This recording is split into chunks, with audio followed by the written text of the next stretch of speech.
All right, good afternoon, everyone. I'm Pam Andrus, and I'd like to welcome you all to the CompleteRx Knowledge Series. The goal of this series is to share news, information, and best practices for hospital and health system leaders. So today's program will focus on the talent challenges that directly impact our healthcare market, the evolving digital era and how it's changing the way organizations recruit, and then successful strategies for retention of top talent. Now, all participants will be on mute, so please submit your questions using the Q&A feature on our screen. And there's also going to be a couple of poll questions throughout the panel discussion, so we encourage everyone's participation with those as well. Now, I'd like to get started by introducing our panel of speakers. Krista Williams is a CompleteRx talent acquisition specialist with 11 years of experience in the recruitment and onboarding of pharmacy professionals. Kevin Reese is a Regional Operations Director with CompleteRx. He has 25 years of healthcare experience, including pharmacy leadership and development. And then Ashley Halloran is the Director of Pharmacy for Olean General Hospital, and she leads a diverse and dynamic pharmacy team that works collaboratively with other hospital leaders to enhance clinical outcomes and patient experience. All three of our panelists today have very different professional backgrounds, so we really appreciate them being here today to share their experience and their perspectives. And with that, I'm going to turn it over to Krista Williams. Thank you so much, Pam, for that very warm introduction. And thank you all for joining us today. The landscape of healthcare has changed significantly over the last 5 to 8 years. CompleteRx, as we know, is a leader in pharmacy management and hospital consulting. And some of the questions and conversations we have most frequently with our hospital partners and C-suites are surrounding human capital management or talent acquisition and retention. We're often asked, what is CompleteRx's talent management strategy? How do you do it? And the answer is it's an ongoing challenge that we're consistently working on. Today we'll talk about the talent challenges that are impacting hospitals and health systems, but some talent challenges that other organizations face as well. Sometimes it's good to know that you're not alone in the challenges that you face. Then we'll discuss strategies for addressing these challenges by really leveraging the digital era that we live in today. And we'll finish by discussing strategies for retaining talent. You've worked so hard to get the right talent, but how do you keep them? So not only has the landscape of healthcare changed, the ways in which we source and hire talent has changed as well. If you think back to the early 1980s, HR departments and talent acquisition departments utilized staffing techniques to fill open positions, utilized just-in-time recruiting, and relied very heavily on agencies. Paper resumes were very huge. Transitioning into the very early 1990s with the utilization of the internet, this really allowed companies to be a lot more efficient. They began posting positions on job boards like Monster and Career Builder and began utilizing applicant tracking systems. So fast forward to today, 2016. I've used the term talent acquisition a lot, and you hear the term talent acquisition a lot. And that's because organizations are really more focused on being proactive and acquiring talent that's consistent with their culture and consistent with their talent brand. So let's talk about the challenges and changes in healthcare and human capital management, beginning with some challenges specific to hospitals and health systems. So we'll get started today with a quick poll to our audience. And the question is, what is your biggest recruiting challenge today? Is it the talent shortage or the available talent in the market? Is it B, salaries to budget? When you make an offer to a candidate, do you have enough salary budgeted to be competitive with that offer? Is it C, the experience level of the talent? Is it D, recruiting for niche positions, or as I like to say, needle in a haystack positions? Or is it E, brand recognition? Do you have a strong corporate brand? And is your corporate brand affecting your ability to be able to recruit? And I'll give everyone just a few seconds to chime in on that before we move on.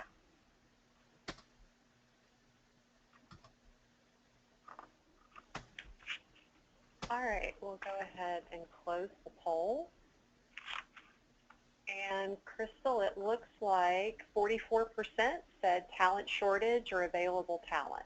in the market. And that's great, because that's actually what we're going to talk about first here today. So there are 4 primary challenges impacting recruitment in hospitals and health systems. The talent shortage, as we just identified. We have millions of newly insured people entering the healthcare system due to the Affordable Care Act. Changing workforce demographics. Baby boomers are exiting the workforce. Millennials are entering the workforce. We'll also talk about the skills gap, and then we'll finish up by talking about retention and turnover issues, which impact recruitment across all industries. So let's explore these a little bit further, beginning with the impacts of healthcare reform. Perhaps the largest impact on human capital management in healthcare settings is healthcare reform. We know that the Affordable Care Act has extended coverage to millions of Americans. The most recent estimate put the coverage at just under 20, I believe 17 million in under 2 years. That's a huge amount of individuals flooding a healthcare system that was already strained. Historically, we know that America has always been known for having a shortage of healthcare workers. And the solution was to recruit a lot more globally. But even the World Health Organization estimates that the healthcare industry will be short almost 13 million healthcare workers by the year 2030. So there's definitely going to be a continual shortage of workers for years and years to come. Another challenge significantly impacting recruiting across many industries, not just healthcare, are changing workforce demographics. In fact, in the year 2015, if you take a look at our slide here, the percentage of millennials in the workforce began to outnumber that of Gen Xers and baby boomers alike. Now that's huge, because baby boomers have held that rank and title for a very long time. And it's also very important because we know that millennials are culturally a lot more diverse than any of our previous generations. So if you have an environment that's lacking in diversity, this can ultimately impact your ability to be able to recruit and retain. We also know that millennials are known for being more entrepreneurial. Millennials are the first generation to grow up with access to the internet during their formative years. Ultimately, all of these things really shape the way that individuals communicate and their expectations of the workforce environment. So now I want to turn it over to Ashley, who I know has a very diverse mix of generations in her pharmacy. And Ashley, really like you to just tell us a little bit more about how the demographics have impacted your pharmacy. Thank you, Crystal. It is true, we are in a small rural market, but we do have a very diverse department here. And we've seen that it's very common to have 2 to 3 generations in the same department, and we actually have seen a shift recently that we've had all 3 of these generations as our professional staff, no longer seeing the millennials as just technical staff. They are entering the department as pharmacists. And it's been difficult because the baby boomers are the generation that sees everything as black and white. You know, it is or it is not. The Gen Xers tend to be driven. They're very competitive spirits and personalities, and they do whatever it takes to get the job done. And now we're introducing the millennials, who are very concerned about what the department can offer them. It's a new shift and more expressive personalities. They're looking beyond just the work experience, and they are seeing our department as a community. And just recently, we've had a couple of our millennials step up into leadership roles, and they have started what I consider our community activities. They've started department-wide Friday night cookouts. They do Taco Tuesdays. They've started kickball and soccer teams. And this has really helped to mesh the 3 generations.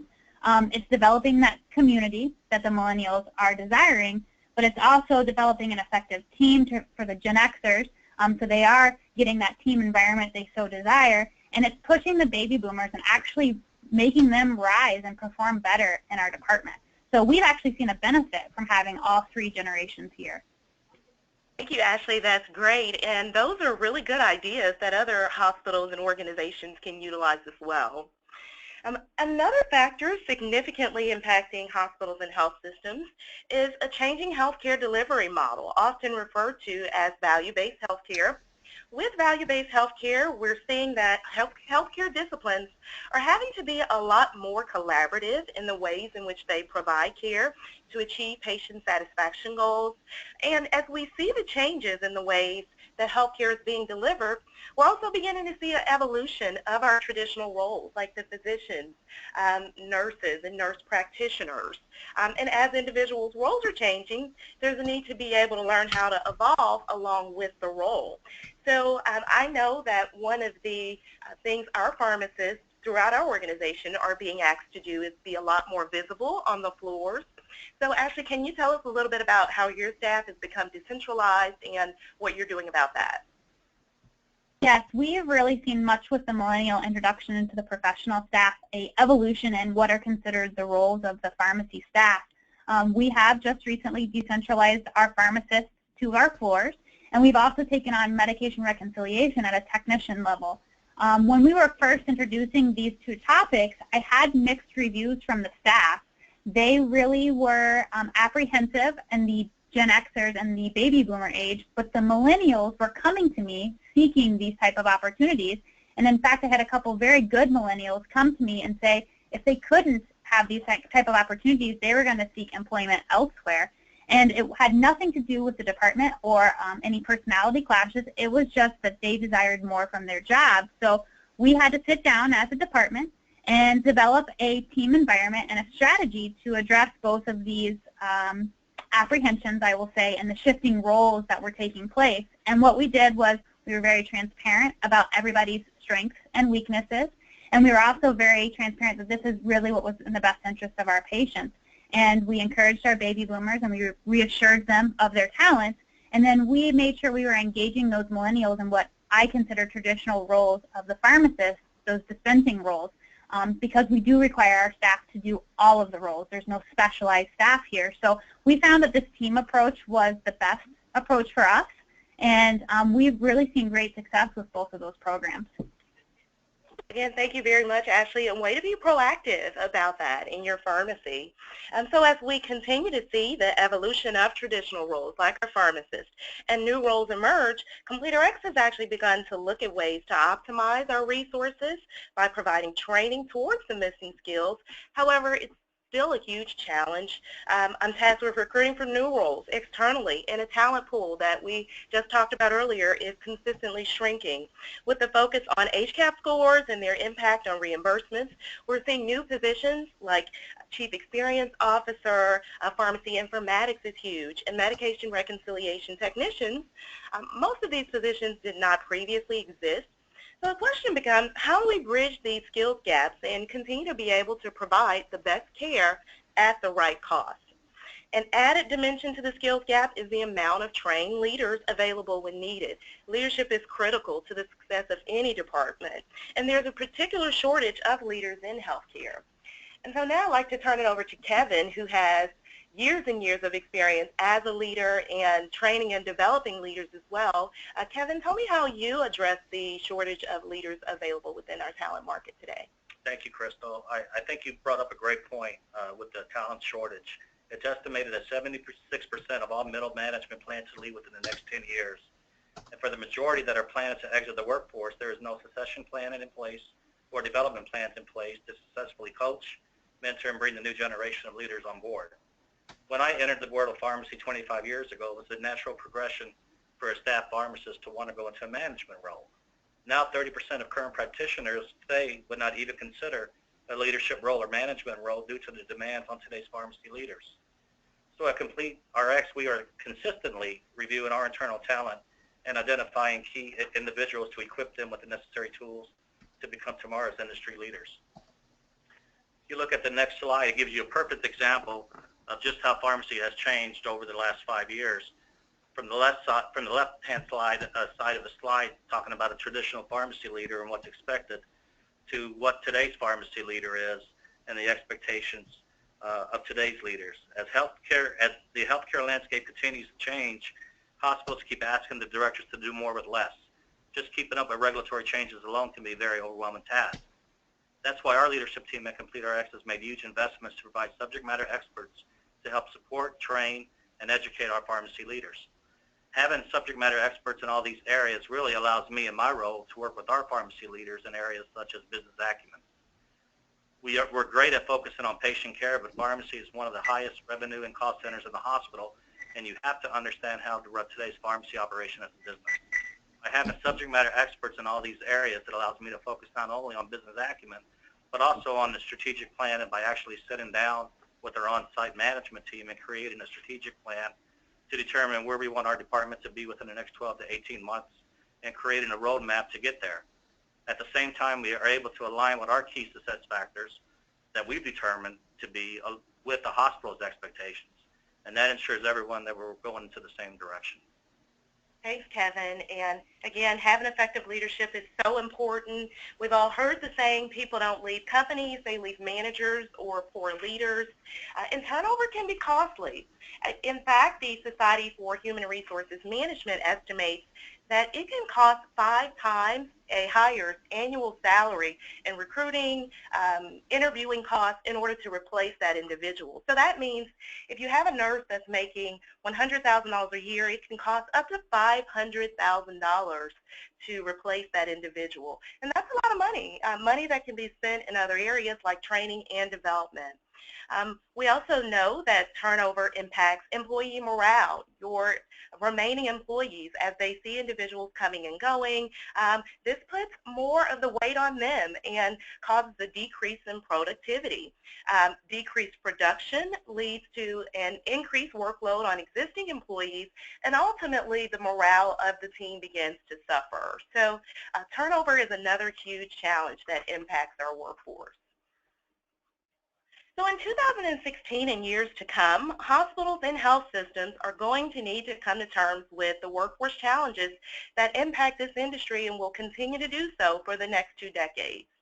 The competition to recruit quality healthcare professionals is going to continue to grow as the demand for services grows and as talent shortages persist. Companies that are not utilizing a cutting-edge recruiting practice and that do not have a defined strategy will be at an increased disadvantage. So the question is, do you have a defined strategy? If so, that's great. And if not, let's talk about that a little further. So the foundation for an effective recruiting strategy is to have a defined message or story of who you are. This is otherwise known as an employment brand or talent brand. Talent brand is quite simple. It's really who you are as an organization and the types of individuals you want to bring into your organization. The most important element of a talent brand is that it's authentic, and I cannot stress that enough. The talent brand for your organization should be an authentic representation of your company and what your company values. For example, CompleteRx's talent brand is our Team Covenant. The Team Covenant is an employee pact based on the Golden Rule, which is to treat individuals the way that you would like to be treated.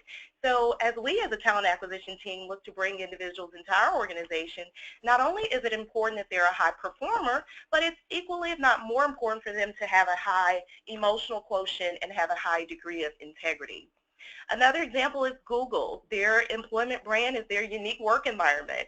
They're known for their nap pods, free lunch, their free masseuses, which are all great, but they're defined by this employment brand.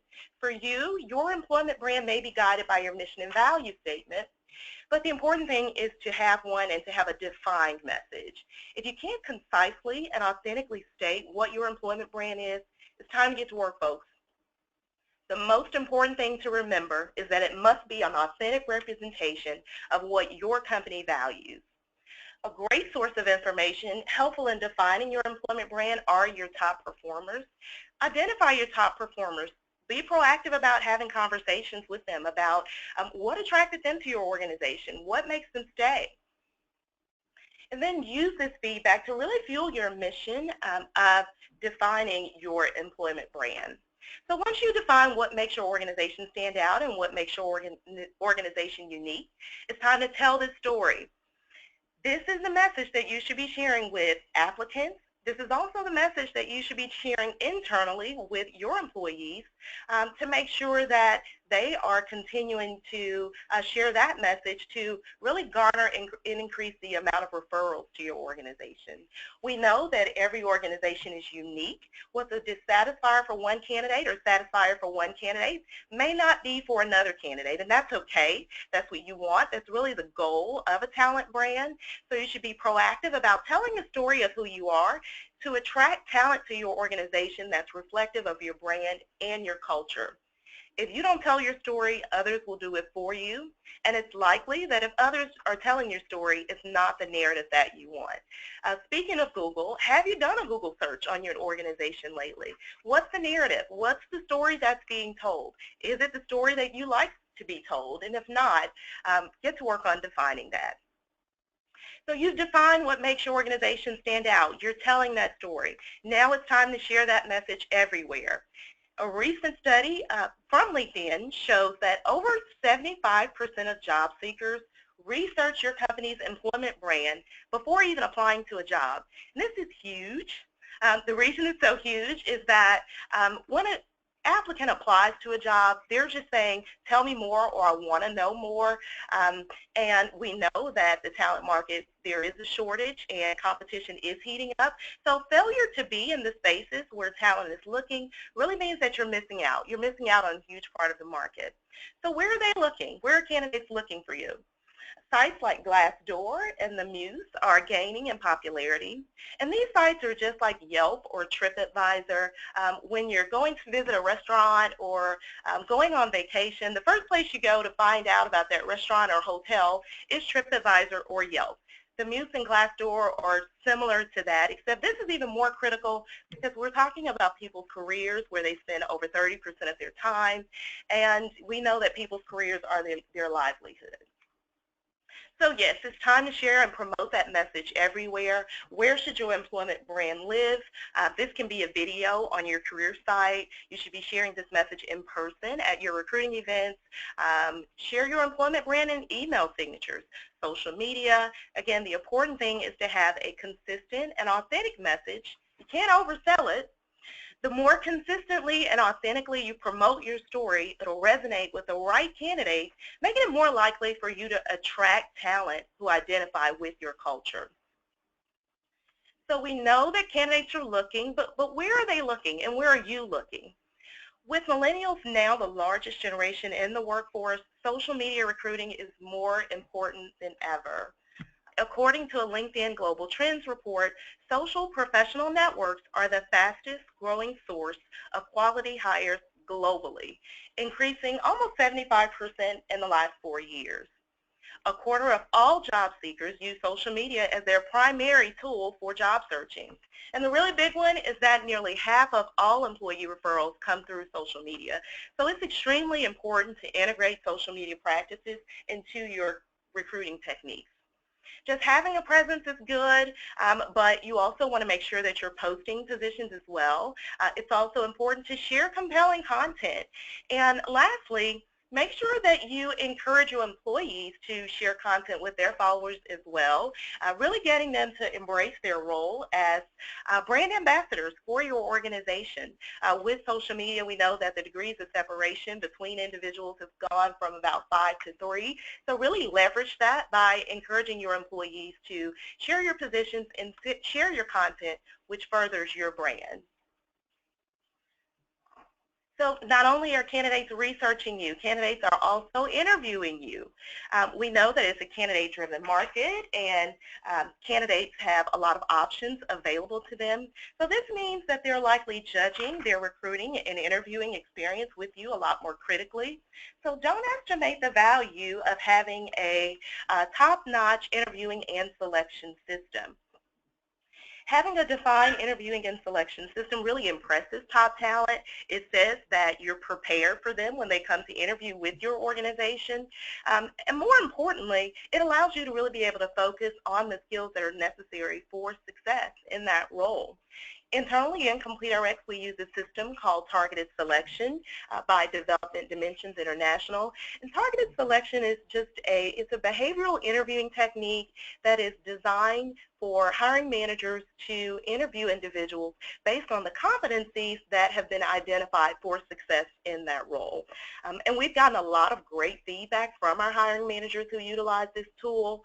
And actually, Kevin, I know, has been using this tool for the last 3 years. Kevin, why don't you tell us about your personal experience with targeted selection and what you like about it? Sure. And Chris, I'll tell you, targeted selection is one of the best interviewing programs that we were able to bring into Complete RX a few years ago, and it really allows us to make sure we're interviewing the right person for the right role. To begin with, all our candidates go through a very detailed interview process. So by the time the candidate actually reaches me, I know they've been vetted and well informed not only on our organization, but more importantly on our culture as well. Also keep in mind in today's environment, as you mentioned before, the candidate is also interviewing me at the same time. So they're interviewing me with regards to questions with my leadership style, my expectations, and they're also wanting to know really what the next step is, what their career path is within our organization. Using a targeted selection allows me to focus more specifically on questions designed for the position we are recruiting for. So for example, if I'm hiring for a director of pharmacy or a clinical manager, my questions might be centered around building trust, building partnerships, executing or driving for results. Where if I'm interviewing for a medication reconciliation technician, the questions might be more focused on working together as a team, conflict resolution, organizational skills, things of that nature. So this allows me as a hiring manager to focus more on the critical factors for the success of the position. What I really enjoy is having a review session where everyone who has interviewed that person, we do a post-interview data evaluation and we compare our scores on how we rate the candidate. We always walk away from this process valuing different perspectives. And this process also really removes all the subjectivity through the whole process itself. Thank you so much, Kevin. We'll move now into strategies to retain top talent, because utilizing an effective selection system to get the right employee is important, but that's only half the battle. Once you get them into the organization, it's just as important to keep them. I like to say retention is the ultimate recruiting solution. Sounds like an oxymoron, but it's true, because if you focus on retaining your talent, you don't have to focus or spend as much time hiring or bringing in new individuals. So the first step is to establish a clear talent management strategy that is aimed at immersing new talent in your culture as soon as they are identified. No more radio silence.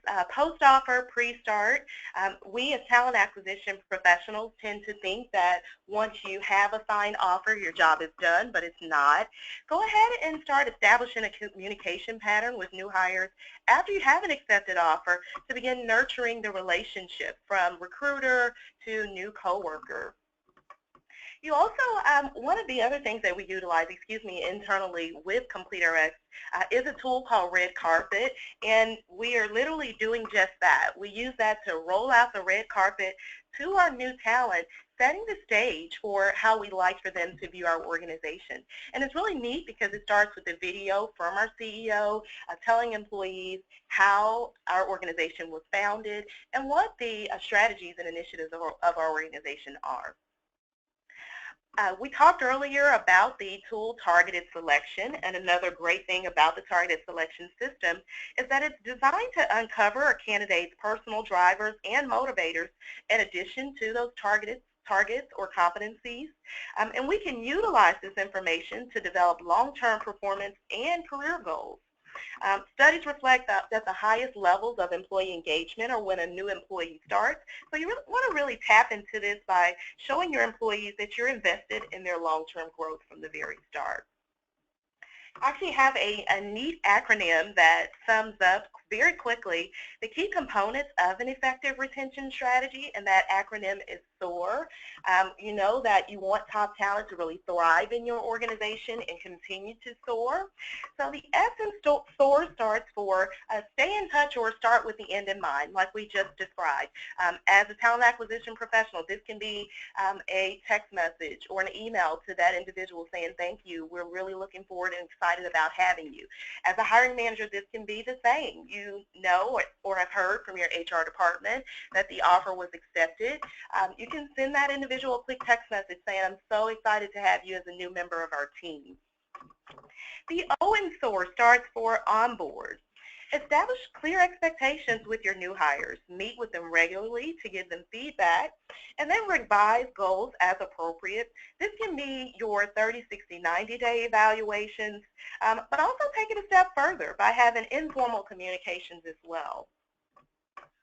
The A in SOAR stands for acclimate, and acclimate is really for new employees in addition to your tenured employees. We know that the work environment is constantly changing and evolving, and as the work environment continues to evolve, it's important to acclimate new hires and your tenured employees to that environment as well. A great example is if you're moving towards a work from home or remote working environment, are you having more team building events and team building and engagement sessions so that employees can continue to connect even if they're working more remotely. The R in SOAR stands for reaffirm and retain. When you reaffirm something, it's making a renewed commitment to someone or something. When you affirm something, you're saying, I believe in this. You affirm something or someone when you hire them into your organization. So reaffirming really repeats your belief, making it clear that you still feel that way, which is important to your tenured employees who often feel undervalued. So reaffirm your commitment through ongoing training and development, but also don't underestimate the value of the simple word thank you. Thank you for the value that you continue to add to our organization. Ultimately, it's mostly about open and proactive communication. And now I'd like to turn it back over to Ashley to talk a little bit about how you continue to reaffirm and retain your employees. Yes, Crystal, we have found that open communication has been the biggest tool to help reaffirm and retain our employees. Here in our department at Olean, we completed a communication workshop earlier in the spring, and everyone participated, including myself, all the way down to my technician levels. And during that, we identified everybody's communication type, and we were able to talk about the pros and cons of those communication types, and then we graphed them so that everybody could see visually where they compared to each other. That was the first step. The second step was, now that we knew how each of us communicated, how do we communicate more effectively with one another? So the workshop actually included some education on being able to flex communication to other types or other styles. And we found this to be very beneficial in that teamwork and the daily operations, because subconsciously people were taking into account different types of communication and different styles. The other thing that I've done here is I have an open door policy to me. Anybody within the department is more than welcome to come into my office at almost any time. I lay very few ground rules, but the few that I did lay were particularly targeted at the different generations. So for the Gen Xers, I challenged them to provide resolutions to the problems they were bringing to me. It was great that they were bringing issues forward so that we could resolve them as a department, but I was challenging them to think proactively about what those resolutions looked like. For the baby boomers, I just challenge them to bring those issues forward. Very typically, I have found that baby boomers just fix something and move on. So I had early on some issues that were continuing for several days that I knew nothing about because my staff was just doing the right thing and fixing it, but never communicating to me, so it was perpetuating itself. So I'm challenging them to bring issues to me. And for the millennials, I am identifying with their needs both in the workplace and outside the workplace, and I have found that they tend to support a cause. So if I can develop a cause, a department initiative that they can back and they can get behind, they truly are invested in it, and they give me 110% all the time. So for me, I had to flex my own communication style depending on the types of generations that I was working with, but I also have found that general good open communication is a great tool to retain this top talent that we have.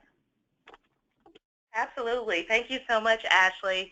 Open communication, again, is what it's all about, which leads to having a well-trained and engaged workforce.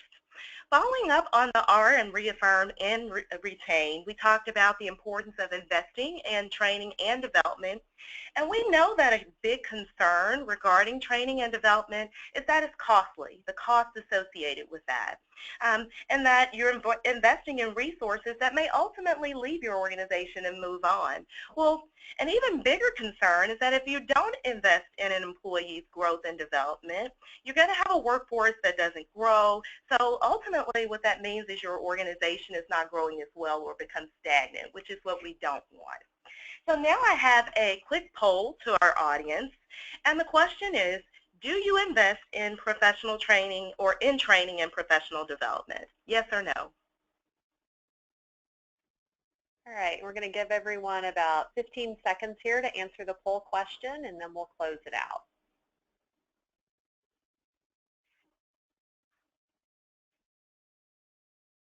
Okay, let's go ahead and close the poll. All right, not surprising here, Crystal. 92% said yes.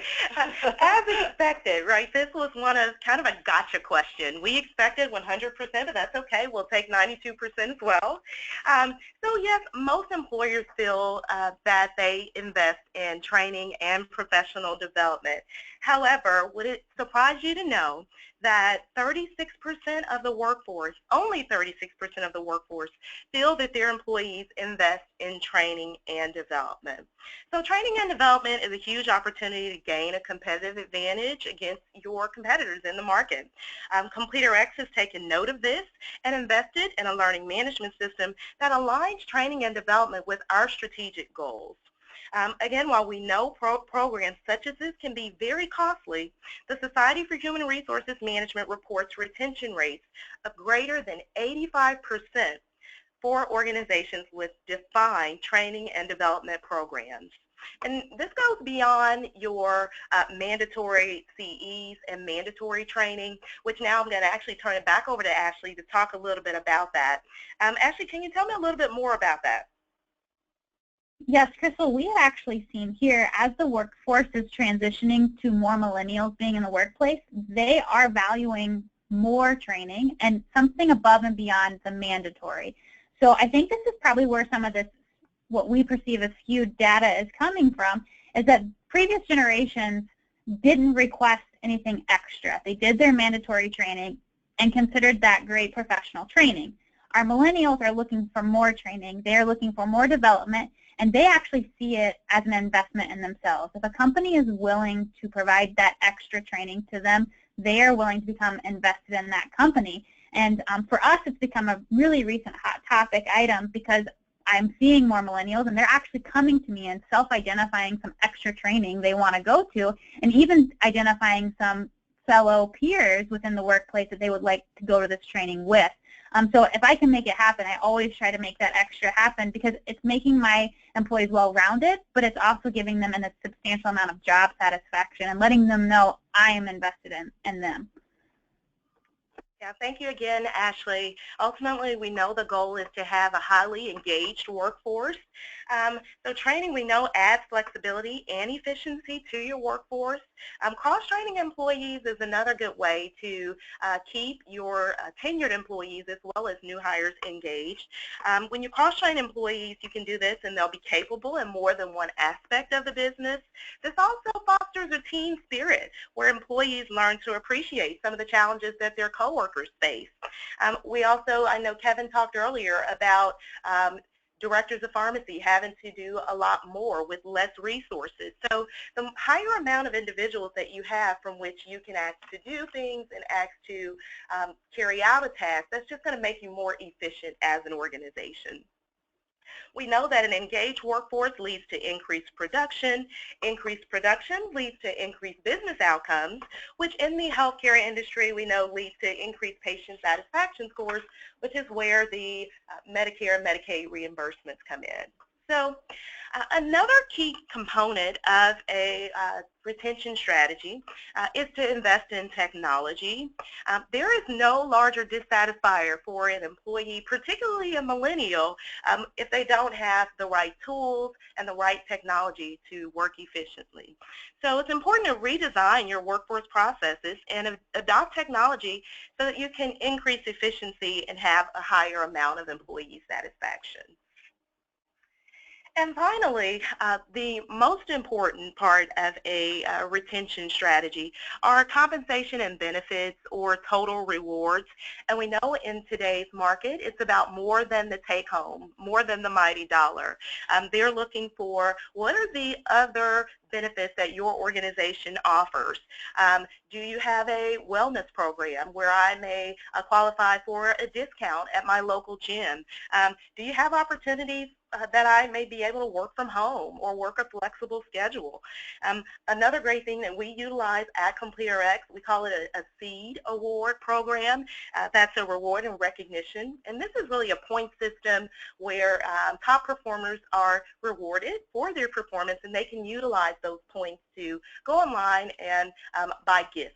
So again, it's really important to have a total rewards program and to have benefits and incentives for employees outside of just the annual salary or hourly salary. So that's all I have for today, Pam. We talked a lot about the challenges that are impacting hospitals and health systems, and then talked a great deal about strategies for recruiting talent to address these challenges. And then lastly, retention strategies are important. The more you retain your employees, the less you have to recruit for new ones. So now I believe, Pam, you'll open it up for questions. Sure. So again, I want to thank our panel today. And before we start answering questions, I want to thank all of our participants as well. We also want to mention here that there will be a link to the recorded webinar emailed out to all attendees for you guys to view at your convenience. And for more information on CompleterX, along with additional articles and white papers, webinars, and events, please visit the CompleterX.com website. And so our first question is really around recruiting for leadership roles. And so I'm going to go ahead and turn this over to Crystal. So what would be a typical days of hire for, let's say, a director of pharmacy? Thanks, Pam. That's actually a great question. Internally at CompleterX, we are it varies, and it's compounded by a lot of different things. We're seeing anywhere from 90 to 120 days as a time to fill for our directors of pharmacy. We also know that the standard usually for management and leadership positions is for individuals to have to give a minimum of 30-day notice, so that can extend that time about 30 days. So 90 to 100 days from the time an offer is extended, and it can be 30 days more after that from when they actually start. Okay, all right, thank you, Crystal. And Ashley, I'm going to go ahead and have you address this next question. And it says, how much do you attribute the millennial desire for more training attributed to their youth and less experience rather than their actual personality difference of their generation? That's a really good question, and I'm only going to speak a little bit from my department's experience. And to be honest, I think it has more to do with their millennial mindset, because some of my most highly trained staff, my pharmacists that have completed at least one or multiple residencies, are my millennials. So they are very well trained. They are the ones that are seeking out that additional work, and they are the ones that are signing up for the professional lectures and requesting to take some of my more seasoned staff that have been here 20 or 25 years with them. So I tend to think that it has a lot to do with their desire to learn. They are a generation that has this unquenchable thirst, I would say, for education and for learning something new and being pushed a little bit outside their comfort zone. So I think it has mostly to do with their mindset as millennials. Okay, thank you. And then our next question is really, what is the biggest challenge in terms of retaining your existing employees? And we'll start with Crystal and then maybe push that over to Kevin as well. Yeah, this is one I think all three of us can chime in on.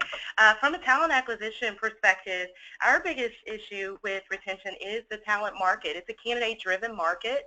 So once we identify individuals and get them into our organization, onboard them and the like, we oftentimes find that they're constantly being tapped on for other opportunities. And as much as you do to train and develop them and, you know, salary, because it is a candidate-driven market and the competition is so stiff, at times another organization can take them, you know, from right under your nose by a more attractive salary. So from a recruiting perspective, I would say that just it being a really candidate-driven market and the amount of available opportunities that are out there is really what's impacting us.